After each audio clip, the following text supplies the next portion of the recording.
मैं संजीदा हिंदी शिक्षिका LPM पब्लिक स्कूल के ऑनलाइन कक्षा में आप सभी का हार्दिक स्वागत करती हूँ। प्यारे बच्चों, आप सभी कैसे हैं? उम्मीद करती हूँ कि आप सभी अच्छे होंगे और खूब मेहनत से अपनी पढ़ाई कर रहे होंगे। तो चलिए आज की कक्षा आरंभ करते हैं। आज हम सब एक अच्छी सी कविता पढ़ेंगे। तो चलिए सबसे पहले इस कविता का संदर्भ जान लीजिए। प्रस्तुत संदर्भ हमारी पाठ्य पुस्तक परिवेश के कक्षा 6 के पाठ 1 मस्तक नहीं झुकाएंगे से लिया गया है। इसके रचयिता श्री रामधारी सिंह दिनकर जी हैं। श्री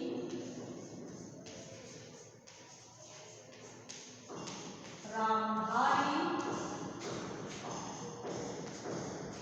सिंह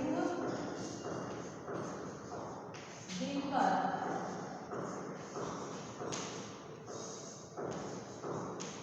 जी हैं। ठीक है बच्चों, और इसके प्रसंग में क्या बताया है कवि ने, ध्यान से सुनिए। यह कविता भारत के वीर सपूतों को संबोधित करके लिखी हुई है। ठीक है, इसमें देश प्रेम, स्वाभिमान, साहस का भाव, वीरता, दृढ़ निश्चय, आत्मविश्वास, इन सभी के बारे में बताया गया है। कवि ने युवा पीढ़ी का गुणगान करते हुए बताया है कि आज का जो नवयुवक है वो गुणों में अपने पूर्वजों की भांति कम नहीं है। ठीक है, वह अपने देश की प्रगति के लिए मर मिटने तक को तैयार है। वह अपने देश के लिए कुछ भी करने को तैयार है। ठीक है बच्चों, तो इस प्रसंग में कवि ने इसी को बताया है।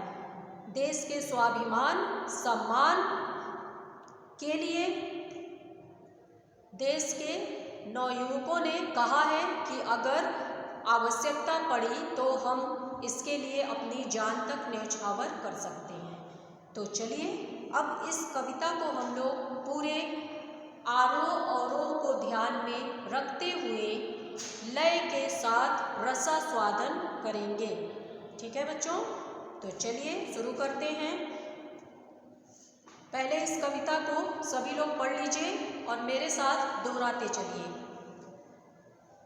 हम प्रभात की नई किरण हैं, हम दिन के आलोक नवल, हम नवीन भारत के सैनिक, धीर वीर गंभीर अचल, हम प्रहरी ऊंचे हिमाद्रि के, सुरभि स्वर्ग की लेते हैं, हम हैं शांति दूत धरणी के, छा सभी को देते हैं, वीर प्रसूमा की आँखों के, हम नवीन उजियारे हैं, गंगा यमुना हिंद महासागर के हम रखवाले हैं, हम हैं शिवा प्रताप, रोटियां भले घास की खाएंगे,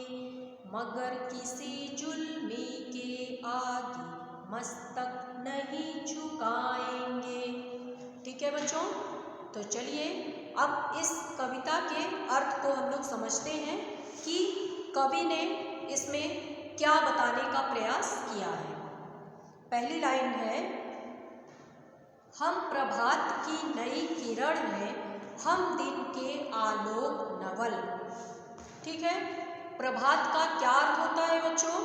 प्रभात का अर्थ होता है सुबह। जैसे आप सभी बोलते हैं ना सुप्रभात, इसका मतलब अच्छी सुबह।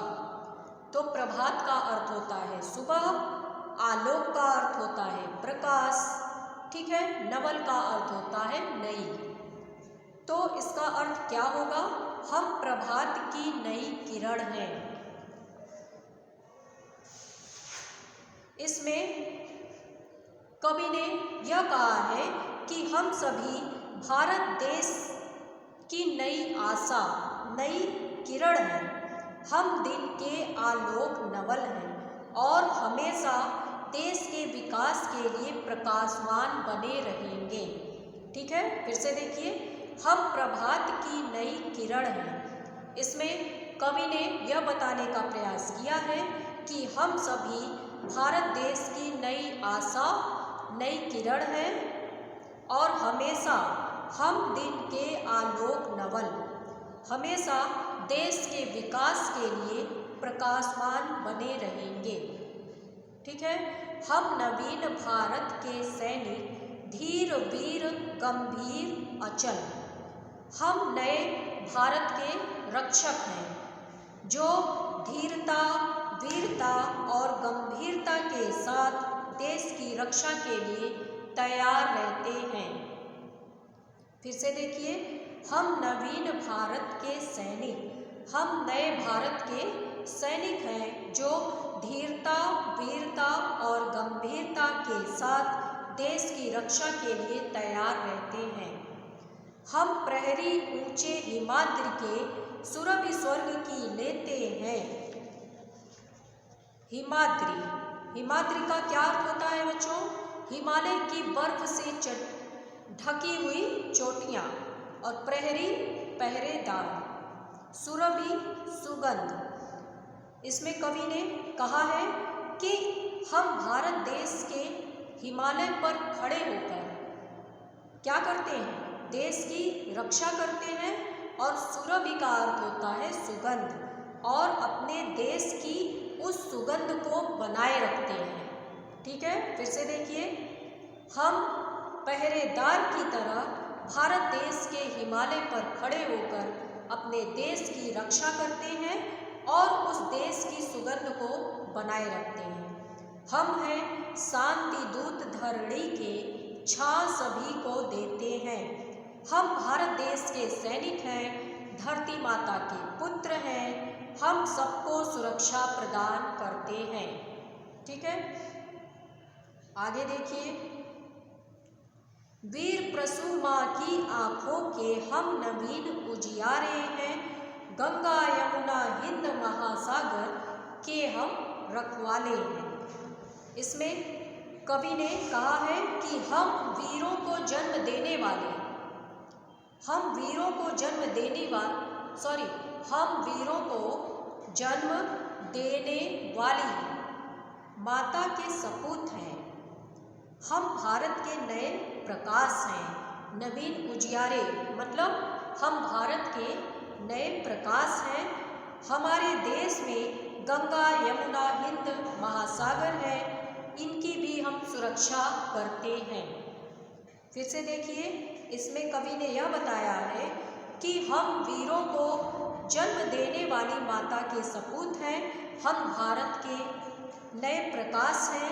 हमारे देश में गंगा यमुना हिंद महासागर है, इनकी भी हम सुरक्षा करते हैं। हम हैं शिवा प्रताप, रोटियां भले घास की खाएंगे, मगर किसी जुल्मी के आगे मस्तक नहीं झुकाएंगे। ठीक है, शिवा प्रताप, इसमें कवि ने क्या बताया है कि हम शिवाजी की तरह बहुत ही प्रतापी हैं। हम रोटियां भले ही घास की खा लेंगे, लेकिन किसी के आगे, किसी के जुल्मी का क्या अर्थ होता है? अत्याचारी। हम भले ही घास की रोटियां खा लेंगे, लेकिन कभी किसी जुल्मी के आगे, अत्याचारी के आगे अपना मस्तक नहीं झुकाएंगे। ठीक है, एक बार फिर से देखिए, इसमें कवि ने यह बताने का प्रयास किया है कि हम शिवाजी की तरह प्रतापी हैं। हम भले ही घास की रोटियां खा लेंगे, लेकिन कभी किसी अत्याचारी के सामने अपना मस्तक नहीं झुकाएंगे।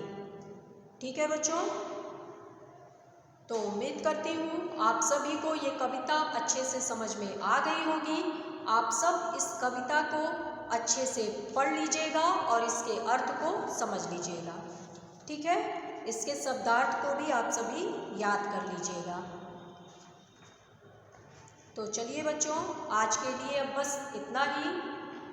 धन्यवाद।